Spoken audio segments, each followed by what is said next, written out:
Welcome to the Tuesday edition of the Garden Basics with Farmer Fred podcast. On Tuesdays, we answer your garden questions, and we're brought to you by Smart Pots, the original lightweight, long-lasting fabric plant container. Visit smartpots.com/Fred to find out more and get a special discount. All right, let's get into your questions. Here on the Tuesday edition of the Garden Basics podcast, we answer garden questions. They're not long podcasts. Some of our answers, though, may be long. How do you get your question in? A lot of ways. You can give us a call, 916-292-8964. You can leave an audio question without making a phone call by going to SpeakPipe on your computer, speakpipe.com/gardenbasics, and yell that question at your computer to us. You can also use email, fred@farmerfred.com, or you can fill in the contact box at our homepage, gardenbasics.net, with your question. But we would really prefer to hear your voice. Also, no matter how you get the question in, please tell us where you are, because all gardening is local, and that'll help us refine our answers to be more accurate in your benefit. Today's question comes from Joshua. He lives in southwest Missouri, and he is eager. He says, "Hey, Fred, I'm getting close to buying some land, and I'm planning on clearing out trees in the woods and planting some annual vegetables on the south side and planting a food forest on the north side. I figured the wood plot would be best for planting because it's been decomposing and building topsoil all this time. I also plan on putting out mason bee houses throughout the food forest to pollinate all the fruit and nut trees. My questions are, will all the stumps and roots of the trees in the ground, the trees are oaks, maples, and elms, will these pose a problem for me planting things?" Quick answer, yes. Also, do you have any episodes about native mason bees for pollination instead of honeybees? I'd like to learn more from a standpoint on how to take care of them, especially on taking care of the mason bee homes themselves. He says, "I'm having trouble drilling the holes in a straight line and don't know if I should be using a different tool." His questions about mason bees also ask how to clean the cocoons from mites that would accumulate, how to tell what is a mason bee and what is a wasp cocoon, and how to store the cocoons over winter. And would it be okay to store them in the refrigerator? Well, guess what, Joshua? Here's your mason bee primer, courtesy of Quentyn Young, Sacramento County Master Gardener, who also has an excellent little video on YouTube that we'll link to in today's episode. It's on from the Sacramento County Master Gardener YouTube page, and it's all about mason bees. And another good online site to check out is actually the Pennsylvania State University. They have a very, very good page about mason bees and orchard pollination, and could answer a lot of your questions if we don't get to it here. So definitely check out that Penn State site on using solitary bees, the mason bees. And again, we'll have that link. Q, you have experience with mason bees and mason bee houses. You've got some up at the Fair Oaks Horticulture Center. I guess we should first of all define what a mason bee is and why it would be superior to a honeybee in regards to pollination. So the mason bees are native to the Americas, so that's important, so that they're used to our environment. Not that I have anything against honeybees, they're great, but they were brought over by European colonists. They have a sort of a more narrow range of daylight hours temperature that they are out foraging for pollen. The mason bees will come out when it's cooler and not as light. They're solitary bees. They're very busy because they don't have a hive. They don't have really anything to protect. So they won't be, let's say, as prone to stinging like a honeybee would be. And the mason bees are excellent for pollinating early flowering crops because they only have one generation per year. So it's a little bit easier to take care of because basically you just have to create an environment that promotes them, and hopefully they'll stick around. Exactly. And as far as pollination goes, from my understanding of it, they aren't the social bee. They don't live in giant hives. It's just basically families of mason bees by themselves. And they can carry a lot more pollen because unlike honeybees, who have to fly back every few minutes to take more food for their constantly growing tribe, if you will. The mason bee, which is a solitary bee, will, even though it's solitary, it does have a family. They tend to carry a lot more pollen, so that's why they're considered, I guess, better pollinators. Yes, it is primarily the females that do most of the pollen carrying because they're bringing it back to their little nesting tube to make a little pollen. I would call it like a pollen egg that they're going to be laying next to their insect egg. And they're used more and more in pollinating orchards. I know the farmers of California are investigating using the native blue orchard bee as a commercial pollinator of almonds in our state. That's correct. The Japanese orchard bee has been used to pollinate most of the apple crop in Japan for more than 80 years and recently in Korea. But I think when it comes to providing them not only a home, but they need pollen and nectar to survive, and it may not just be on what you may be growing.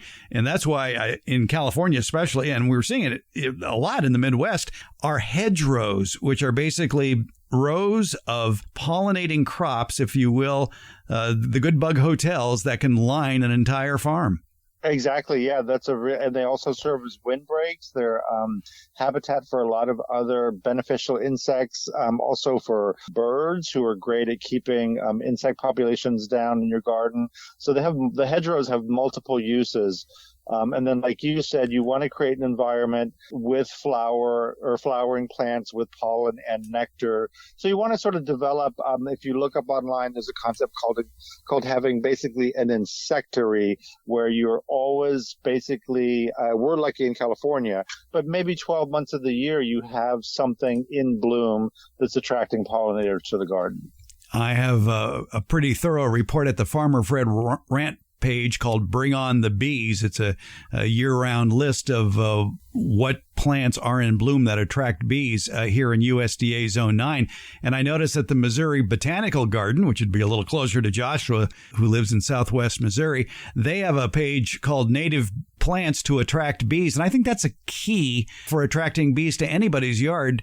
If you want native bees, you got to use native plants. That's what they're attracted to. Yeah, always start with your local resources. So, we're master gardeners here for, like you said, Zone 9. And I would always say, wherever you are in the country, go to your county extension office, see if you've got a master gardener group, and that would always be the first group of people I would talk to. Among the plants recommended in Missouri, as far as native plants to attract bees, they talk about pussy toes, devil's walking stick, the purple coneflower, tall boneset, the spotted Joe Pye weed, and the common Joe Pye weed, common boneset, wild bergamot, ninebark, clustered mountain mint, sassafras, figwort, the cup plant, and the New England aster and the aromatic aster, as well as basswood and the white basswood, which we are not really all that familiar with here in California, but in the Midwest, where they're native plants, you're going to get those native pollinators. Yep, I grew up in Ohio with a sassafras tree right outside our house. So yeah, that list brings back a lot of memories. Yeah. All right. Yeah, and you can make a hedgerow out of all those plants. And I think that's the key to a hedgerow is it's a combination of plants. You got low-growing plants, you've got tall plants, you've got annuals, you got perennials, you got shrubs, you've got trees, and all will be blooming at different times of the year. Exactly. And we forget, like, when you have a lawn, and that's really not very inviting to wildlife, especially birds. There's no cover for them. But if you ever just really quietly watch a hedgerow, you'll see how much activity there is of insects and birds, frogs, things like that, just going in and out. It's a great way to bring wildlife back into your garden or yard.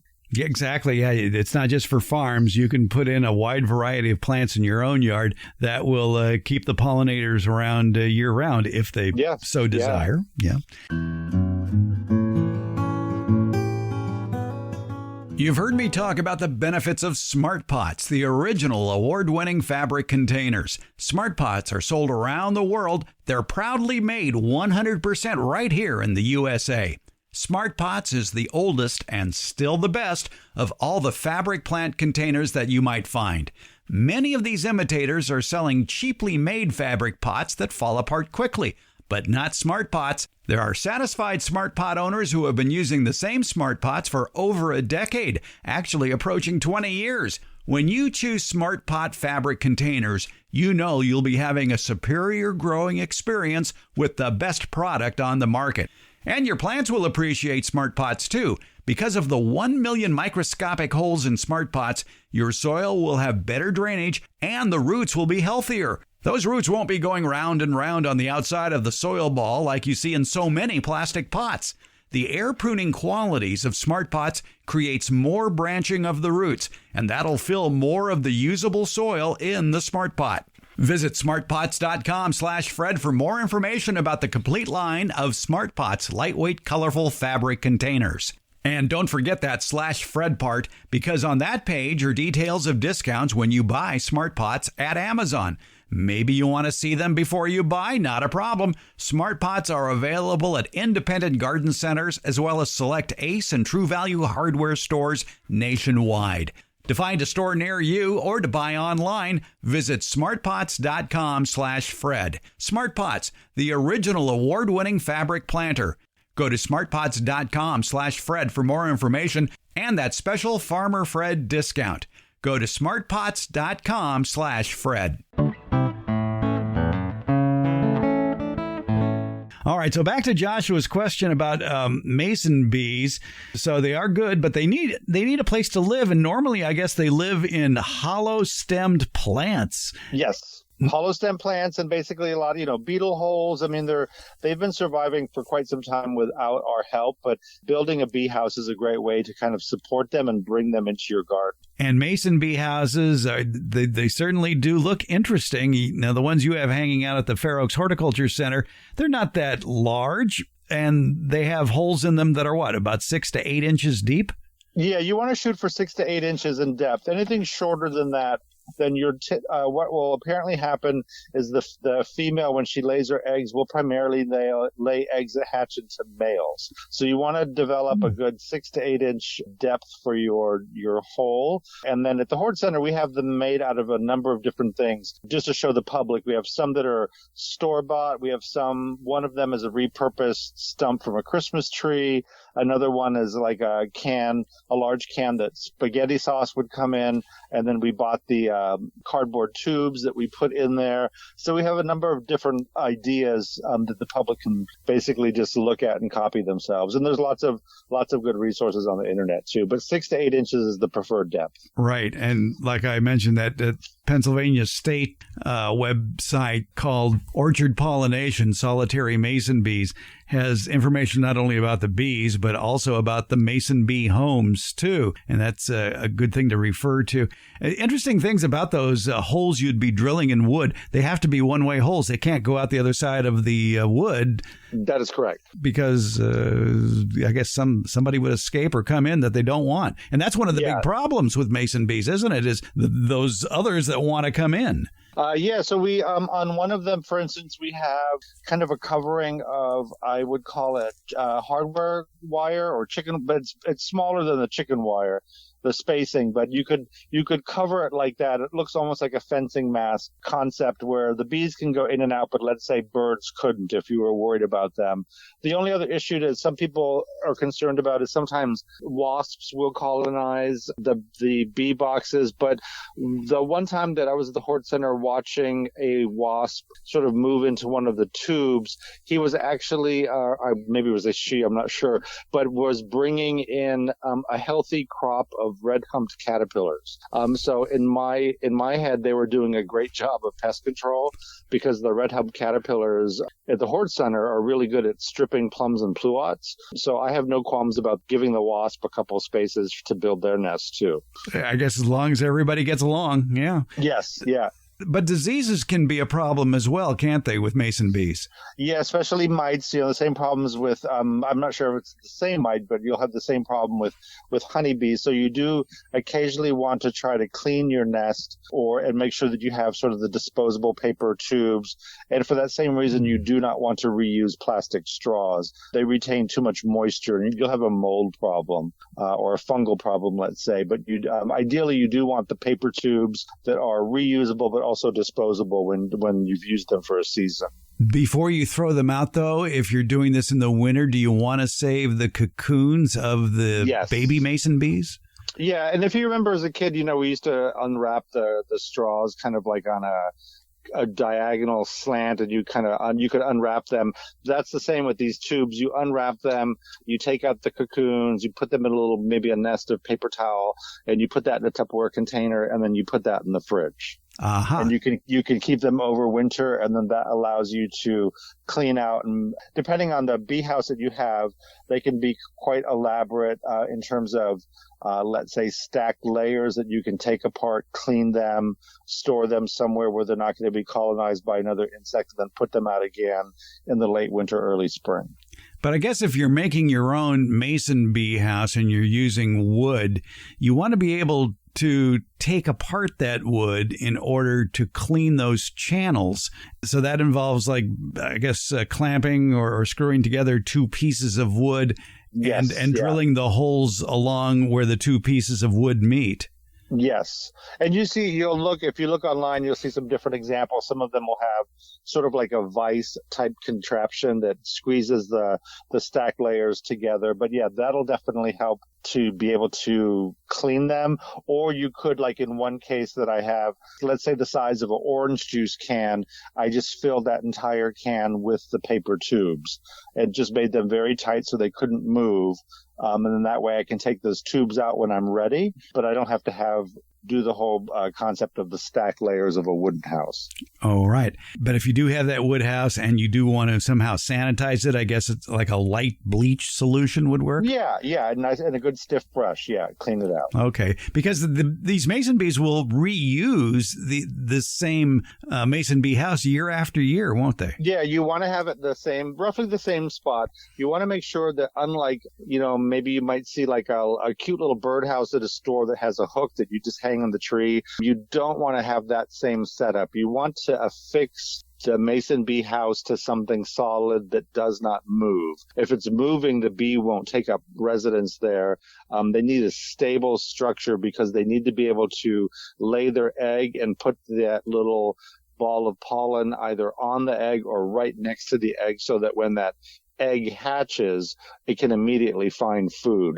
If your house is swaying and moving, that's not going to be a good setup. So we have ours affixed to the south side of a tool shed so that they stay nice and warm. And so that'll definitely help as well. And then we want to have somewhere nearby access to mud so that the females can make that little plug to seal up each chamber as they're laying their egg and putting their little ball of pollen in there. Oh, so that's important too, to have maybe a water feature, natural water feature somewhere where they can get some wet soil. We'll just sort of get in the habit of spraying like a bare patch of dirt every time we're doing some work out there. Do you bring in the mason bee houses during the winter, or can you leave them hanging? You can leave them, in place if you want. Okay, because I noticed in some spots they mention to bring the mason bee houses, if you're having trouble with parasitic wasps, is to bring them into an unheated building like a barn or a garage and hang them with the holes facing up in order to dissuade any parasitic wasps. I can see that being a good idea. Okay, that's seems like a lot of work to me, but whatever. Because these bees will come out, and according to Penn State, the population will grow as much as tenfold in 1 year. I think if you have the right setup for them, that sounds pretty reasonable, especially if you've got a food source for them. So these mason bee tubes, though, they would require a lot. I was reading somewhere where each female bee needs 3 to 5 empty nest tubes. Yeah, that makes about sense because she's going to be busy. Like I said, they have one life cycle per year. So she's going to fill up those tubes and then she'll be done. All right. And then move on to, wherever bees go when they die. Yes. Bee heaven. Yes, bee heaven. Mason bee homes, you can buy them, you can build them. And like you said, there is a lot of good resources online where you can find more information about it. And more gardeners are getting wise to the benefits of having native bees working their crops. Farmers are queuing in on this too, because unlike European honeybees, if they're pollinating, say, an orchard of almond trees, European honeybees will go straight down the row, one after another. that's not the greatest for pollination purposes. No, you want to have as much cross-pollination between crops as possible. And that's where the native bees come in, because they're solitary, they're wandering, they'll flit about between rows and pick up some pollen from one variety and get the pollen from another variety, or pass it on to a different variety. Yeah, and they don't mind the cold, cloudy days like the European honeybees do. Yeah, I was reading that too, that they tend to start working a little bit earlier in the year. Early to mid-April is usually the time when they begin to fly. Or I should say when the apricots bloom, when that depends where you live. Yeah, it depends on where you live, yeah. And so hopefully you'll get that perfect timing of bees hatching and fruit trees blooming. Right. Early to mid-April for an apricot bloom would be in Missouri or Pennsylvania State back east. Here in California, that's a little late for us. Yeah. Apricots. In fact, that's an old phenological sign for a lot of old gardeners and old farmers, is when the Prunus mume, which is a variety of apricot, when that's in bloom, that's your last best opportunity to apply a spray if you're spraying for, peach leaf control. Yeah. That's a very early bloomer, yeah. Yeah, it's like late February or mid-February, I guess. And a really pretty ornamental, too. Yeah, well, that's a whole other episode we could do. And actually, it does produce edible fruit. So that's the one that you can get the pickled sour plums from. Oh, really? The Prunus mume? Yeah. Okay. Well, that's good to know. Did we leave anything out that Joshua needs to know about mason bees? I don't think so. I think we've covered most everything. All right. I think one thing we should mention, though, is if you're in a hurry to acquire mason bees, be careful where you're getting the cocoons. You don't want to get them from out of state. Penn State reported that cocoons from California don't do too well in Pennsylvania's environment. Yeah, you want to shop. Yeah, you want to shop local, ideally from a local population, so they're situated for your environment. And they're also you're not importing a disease from someplace else either. Exactly, yeah. Yeah, so only acquire bees from local sources if you're going that way. But it sounds like you build it, they will come. Yes, exactly. Build it. If you build it, they will come, and make sure that you've created an environment that's welcoming for them. Yeah, build those good bug hotels. And like I said in the Farmer Fred rant on Bring on the Bees, I've got advice on constructing, if you will, the neon signs of attractive plants for those pollinators who just happen to be traveling by, and they'll see it and stop and do something. Yeah, there you go. All right. Sacramento County Master Gardener Quentyn Young, noted horticulturist and orchardist. He helps run part of the orchard there at the Fair Oaks Horticulture Center. If you're ever in Fair Oaks, California, a suburb of Sacramento, and there's an open garden day on a Saturday, you ought to check it out and get some good ideas for your own garden. Quentyn, thanks for your help on mason bees. Thanks for having me, Fred. Garden Basics with Farmer Fred comes out every Tuesday and Friday, and it's brought to you by Smart Pots and Dave Wilson Nursery. Garden Basics, it's available wherever podcasts are handed out. For more information about the podcast, visit our website, gardenbasics.net, and that's where you can find out about the free Garden Basics newsletter, Beyond the Basics. And thank you so much for listening.